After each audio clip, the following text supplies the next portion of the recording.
And taking action for you on this tax season, Nick Niehaus from Charles Schwab joins us here on ABC Action News this morning with some last-minute filing tips. Nick, thank you so much for being here. Thanks for having me, Ashley. Appreciate there are a lot of procrastinators. Last minute, I mean, this is not uncommon. A lot of people are just thinking about this now. Absolutely. This might seem like a simple tip, but you're saying you have to remember to bring your identification. Is that something that holds a lot of people up when they go to do this last minute? Oh, absolutely. You want to make sure that you have all your documents when you go to file. That'll help the process run a lot more smoothly.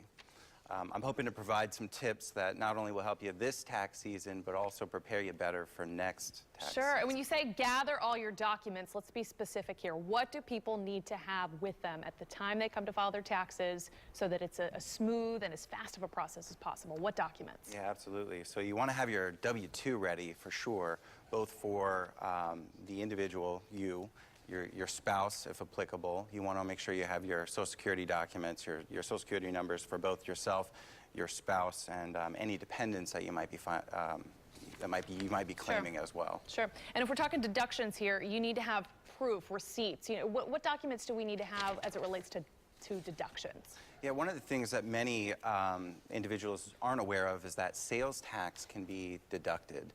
You certainly should talk to a tax advisor, but you want to have receipts for big ticket items that you may be deducting on this year or next year's taxes. And a lot of people just kind of can get caught up in the frenzy of the last minute filings and having all the right documents. Maybe you forget to go the route of tax credits. Kind of talk to me about what people should keep in mind as it relates to tax credits.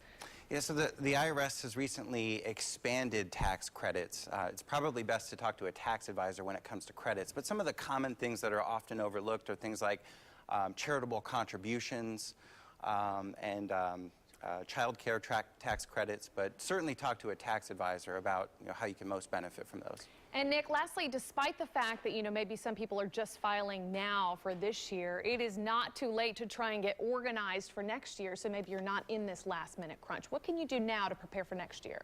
Most certainly. So I think it's important first to understand that tax planning, effective tax planning, is really a year-round activity, specifically when it comes to tax-smart investing.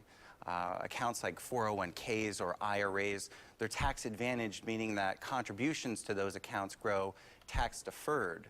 And those contributions, depending on your circumstances, might also reduce your taxable income. Sure. Leaving you with more money to invest. Nick, these are important last-minute filing tips and tips to prepare for next year. If people want to see this information again, what's a good resource where people should go to kind of find some of the things we just talked about? Absolutely. The best resource is irs.gov. Sure. Or talking to a professional tax advisor. Absolutely. Nick, thank you so much for being here. Important advice. And John, we're going to send it over to you. Thank you very much.